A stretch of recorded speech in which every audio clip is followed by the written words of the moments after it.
Even the leaflets dropped from the sky were meant to impress the electorate with the godlike qualities of the candidate. How effective would it be? The voting would tell the story. Party leaders crisscrossed the country holding rallies everywhere. Campaign tours covered tens of thousands of miles and many more words.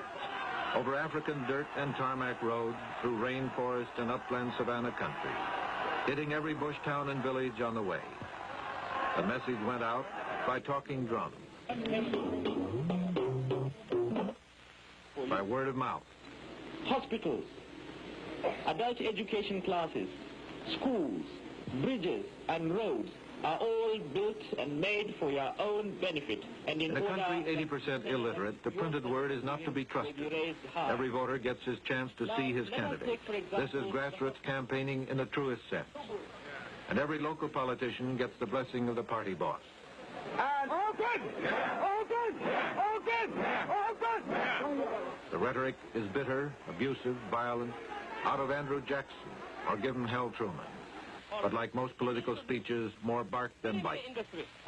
If you elect NCC and you elect the action group, you are electing the stooges and the agents of the remnants of British imperialism.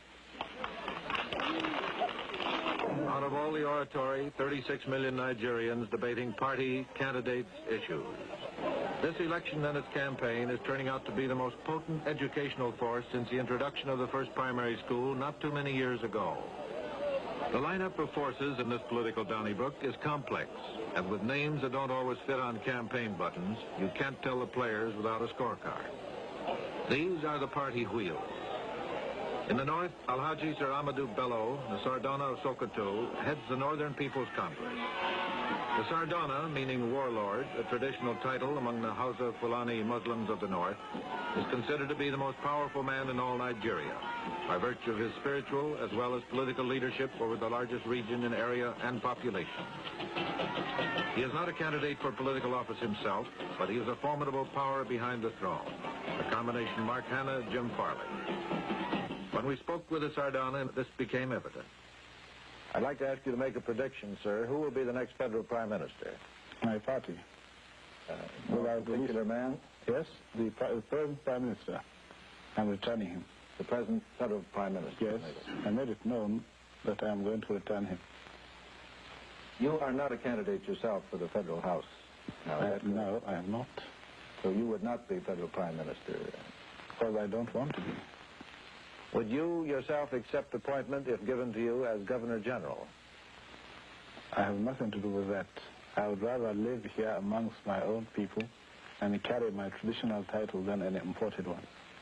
The Sardana's hand-picked candidate for Prime Minister is Alhaji Abubakar Tafawa Balewa, a modest, soft-spoken former schoolmaster, one of Nigeria's most skillful statesmen. I'm glad to see that in the last few years, the Americans are taking quite a lot of interest in Nigeria, and I hope that interest will continue.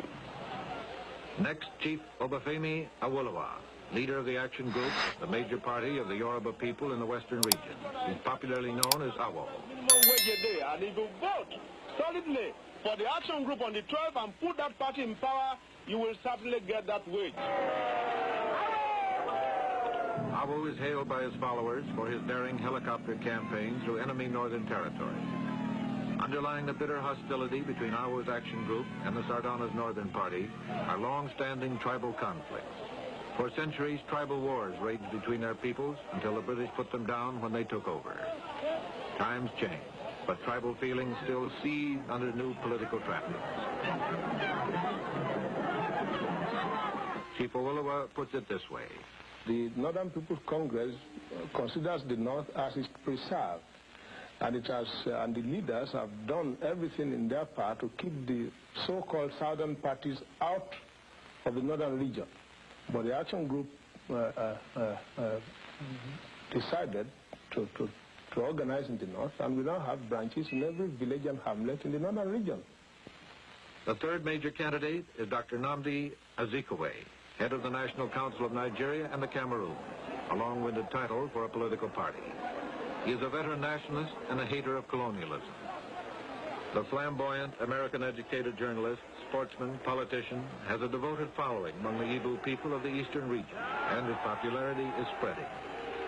My good friend, the Prime Minister of the Federation, Alhaji Abubakar Tafawa Balewa, in his broadcast the other night, committed what I thought was a faux pas, which a Prime Minister should not commit.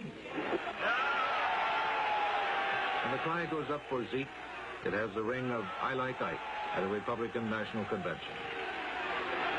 It makes no difference to me really whether I win this election or not. I want you to believe me, and I'm not talking politics. For 25 years of my life, I fought for the freedom of Nigeria. Nigeria will attain independence on October 1, 1960. So it makes no difference to me whether it's Sardauna or Balewa or Chief Awolowo or myself will become the first Prime Minister.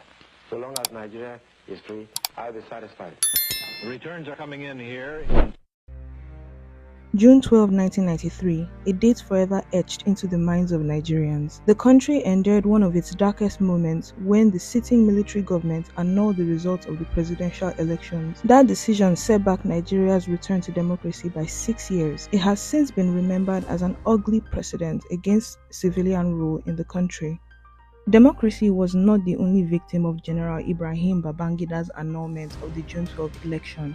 MKO Abiola, having declared himself as rightful winner of the election, later died in custody after 4 years of imprisonment. Abiola has since been immortalized as a hero of Nigeria's democratic history. But there were other victims, unsung heroes of the 1993 annulled presidential elections whose stories were never heard. And now, AF24 News has taken the time to uncover their stories.